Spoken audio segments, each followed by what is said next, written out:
Baik, Assalamualaikum warahmatullahi wabarakatuh, dan selamat siang. Halo semua, jadi hari ini kita akan masuk praktikum basis data untuk modul pertama. Namun sebelum itu, saya mau perkenalkan diri saya terlebih dahulu. Perkenalkan, nama saya Lira Atala Aurelia sebagai asisten praktikum pada sesi hari ini.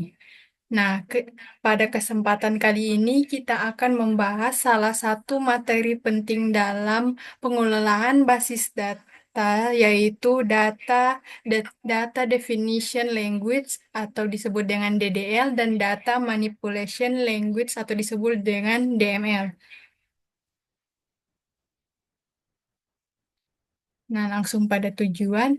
Tujuan dari praktikum ini adalah agar teman-teman dapat memahami konsep dasar dari DDL dan DML, mampu membuat dan memodifikasi struktur database, mampu mengelola data di dalam tabel, dan serta mampu membangun relasi antar tabel secara benar. Nah, pada inti pembahasan pertemuan kali ini, apa saja yang akan kita bahas? Nah, pertama kita akan mempelajari apa itu DDL dan DML, beserta perintah-perintah dasar lainnya. Dan yang terakhir kita akan melihat bagaimana relasi antar tabel dibangun menggunakan primary key dan juga foreign key. Nah, pada poin pertama, apa itu DDL? DDL atau Data Definition Language itu adalah bagian dari SQL yang digunakan untuk membangun dan mengatur struktur database, seperti membangun tabel, mengubah struktur tabel, dan menghapus tabel atau database. Nah, selanjutnya, apa itu DML? Kalau sebelumnya DDL itu digunakan untuk membangun dan mengatur struktur tabel, nah DML atau Data Manipulation Language sendiri digunakan untuk mengelola atau memanipulasi data di dalam tabel, seperti menambah, mengubah, menghapus, serta menampilkan data yang ada di dalam tabel. Nah, berikut perintah utama dalam DDL antara lain pertama ada create. Create itu digunakan untuk membuat database atau tabel baru. Yang kedua ada alter. Alter digunakan untuk mengubah atau memodifikasi struktur tabel yang sudah ada seperti menambah atau mengubah kolom. Nah, yang ketiga ada drop. Drop ini digunakan untuk menghapus tabel atau database secara permanen. Jadi, kita harus berhati-hati jika ingin menghapus sebuah tabel atau database yang berisi data penting di dalamnya.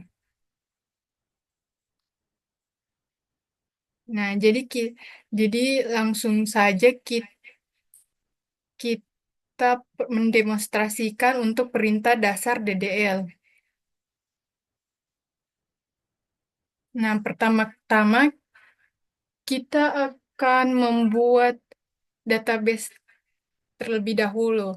Misalnya, saya ingin membuat database informatika dengan perintah create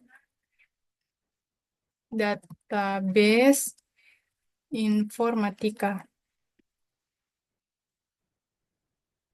Nah, di sini sudah terbuat. Setelah itu, setelah kita membuat database tadi, kita ingin mengaktifkan database tersebut dengan menggunakan sintak use nama database yang sudah kita gunakan tadi. Misalnya ini informatika. Nah, sudah aktif. Lalu kemudian kita akan membuat tabel dosen wali dan tabel mahasiswa. Misalnya pertama kita mau membuat tabel dosen wali dengan perintah create tabel dosen wali.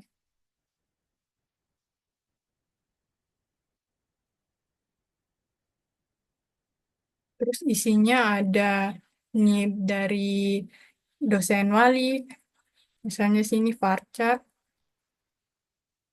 10 dengan menggunakan primary key.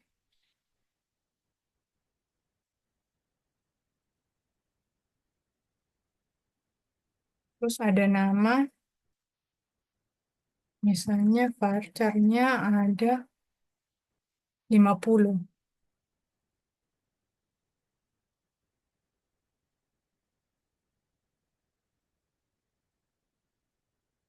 Terus alamatnya,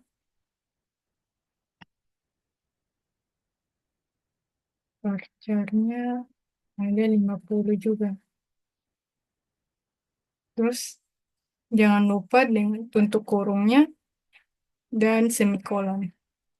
Maka akan maka akan terbuat tabel dosen wali. Nah, setelah itu kita ingin membuat tabel mahasiswa dengan sintaks seperti kurang lebih kayak tadi. Tabel mahasiswa, terus NIM-nya, misalnya 10, terus menggunakan primary key. Untuk penjelasan primary key akan saya bahas pada poin terakhir.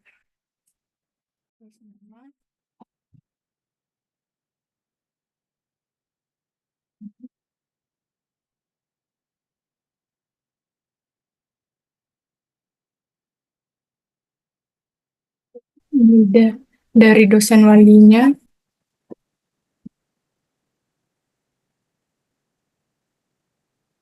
Nah, untuk kolom dosen wali ini akan menjadi foreign key. Jadi dia akan dihubungkan dengan tabel dosen wali yang sebelumnya.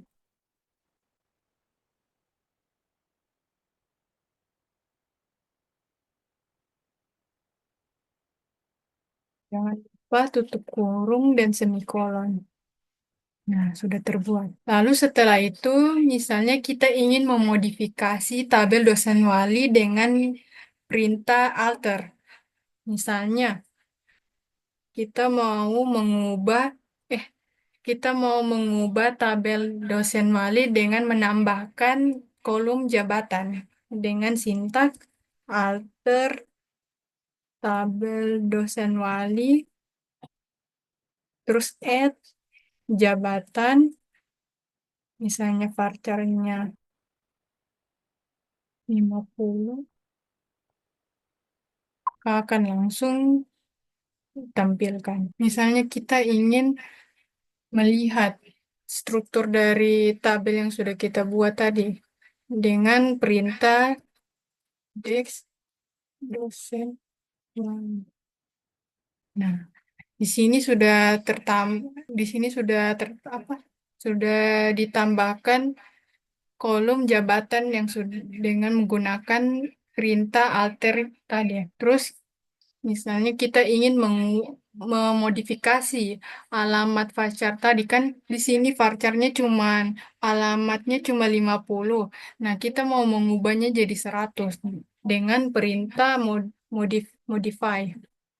Misalnya alter tabel dosen wali modify alamat varcharnya jadi 100. Nah, misalnya kita ingin memperlihatkan struktur dari dosen wali tadi. Harusnya dari alamat yang tadinya varcharnya 50 maka akan sekarang menjadi 100. Nah, sudah terubah. Terus kita ingin menghapus kolom jabatan dari dosen wali dengan perintah alter tabel dosen wali drop kolom jabatan. Nah, setelah di drop harusnya kolom jabatan sudah tidak ada di tabel dosen wali. Nah, dia sudah tidak ada. Sebelum itu kita ingin memperlihatkan tabel dari mahasiswa. Nah, di sini dia bahasa Inggris, addressnya harusnya di sini alamat. Jadi kita ingin ubah menjadi alamat bahasa Indonesia dengan tak tertabel mahasiswa, change nama yang sebelumnya, address, terus ganti dengan nama yang ingin diganti. Misalnya alamat, terus jadi varchar 100. Nah, dia sudah terubah. Misalnya kita mau melihat apakah sudah berubah dia atau tidak. Nah, di sini sudah berubah jadi address menjadi alamat. Nah, lanjut pada materi selanjutnya. Di sini ada perintah dasar DML. Seperti yang saya katakan sebelumnya, DML digunakan untuk memanipulasi data dalam tabel. Perintah utamanya antara lain ada insert. Insert digunakan untuk menambah data baru ke dalam tabel. Ad- Berikut ada update. Update digunakan untuk memperbarui data yang sudah ada. Terus ada delete. Delete digunakan untuk menghapus data dari tabel. Terus yang terakhir ada select. Select itu digunakan untuk menampilkan data dari tabel. Jadi langsung saja kita demonstrasikan lagi untuk perintah dasar DML. Misalnya kita ingin mengisi data ke dalam tabel mahasiswa dengan sintak insert into, misalnya ini. Di sini ada insert into dosen wali dengan value NIM-nya nanti 001 dengan nama Jun, alamatnya Jalan Menuju, terus di sini ada value yang kedua dengan NIM 002, nama Zen dengan alamat Jalan Suka. Terus di enter dan akan masuk ke dalam tabel dosen wali. Misalnya kita ingin memperlihatkan data yang ada di dosen wali dengan sintaks select bintang home dosen wali. Nah, di sini dia sudah menambahkan data ke dalam tabel dosen wali. Terus misalnya kita ingin mengupdate tabel dosen wali dengan sintak update dosen wali set. Update dosen wali set alamat Jalan Starware nih 001. Jadi dia akan mengubah alamat dari kolom. Nah, di sini tadi dia jalan menuju karena dia sudah di-update set di mana NIP-nya itu 001. Jadi dia akan mengubah tabel dari 001 ini jadi start. Terus misalnya kita ingin menghapus data dari dosen wali ini, misalnya delete from dosen wali, where. Jadi dia akan menghapus data dari dosen yang memiliki NIP 002. Misalnya harusnya ini from. Nah, jadi dia sudah terhapus.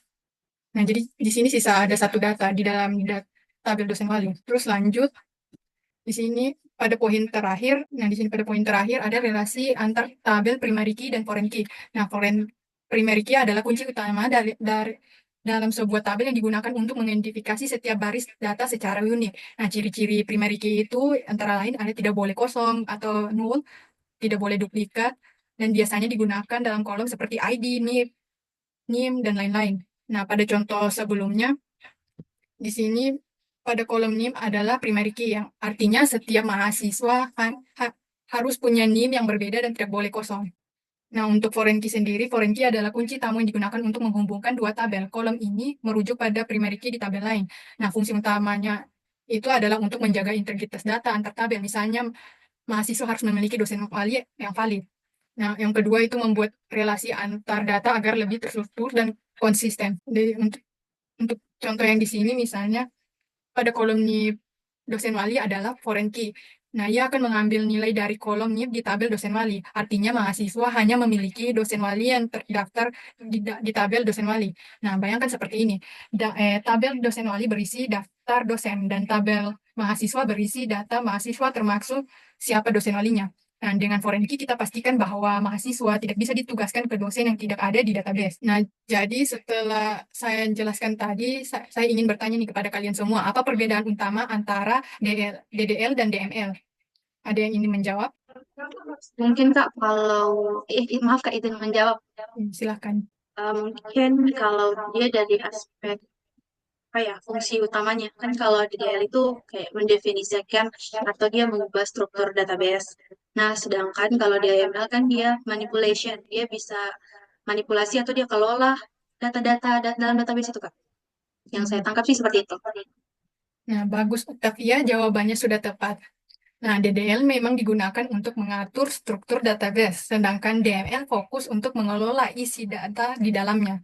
Saya ingin menambahkan, jadi DDL itu seperti kita sedang membangun rumahnya, sedangkan DML itu seperti mengisi perabotannya. Jadi dua-duanya penting agar sistem database kita berjalan dengan baik. Nah, selanjutnya saya akan memberi satu kesempatan lagi untuk bertanya. Kak, saya mau bertanya, Baik, silakan. kenapa kita perlu forensic key di tabel mahasiswa? Nah, jadi terima kasih Novita Padilla Datu Amas. Nah, pertanyaannya bagus. Bagaimana jika saya memutar pertanyaan seperti ini? Menurut kamu, apa yang terjadi jika kita tidak menggunakan foreign key dalam relasi dua tabel? Nah, bagaimana cara memastikan integritas data antara dosen dan mahasiswa jika tidak ada hubungan antar tabel? Nah, jadi seperti yang saya katakan sebelumnya, foreign key digunakan untuk menghubungkan dua tabel dalam hal ini tabel mahasiswa dan tabel dosen wali. Misalnya, jika ada mahasiswa bernama Zain dengan nama dosen wali bernama Bujun, maka NIP dosen wali di tabel mahasiswa harus sesuai dengan NIP Bujun yang sudah tercatat di dosen wali. Nah, tanpa foreign key, kita bisa saja memasukkan data dosen yang tidak pernah ada di dalam tabel mahasiswa. Ini bisa membuat data yang tidak konsisten atau bahkan salah.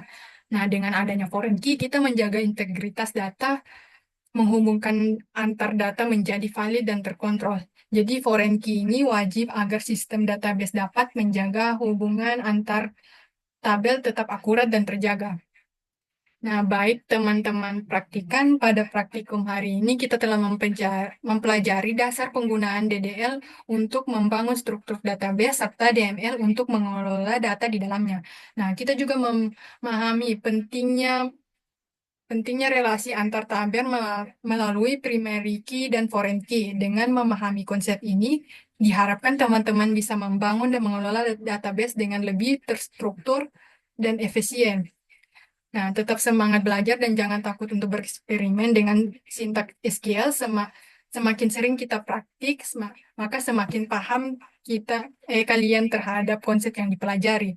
Sampai jumpa di sesi praktikum berikutnya. Terima kasih. Maaf jika banyak salah kata. Wassalamualaikum warahmatullahi wabarakatuh. Waalaikumsalam. Waalaikumsalam warahmatullahi Terima wabarakatuh. kasih, Kak. Makasih, Kak Lira. Kasih teman-teman.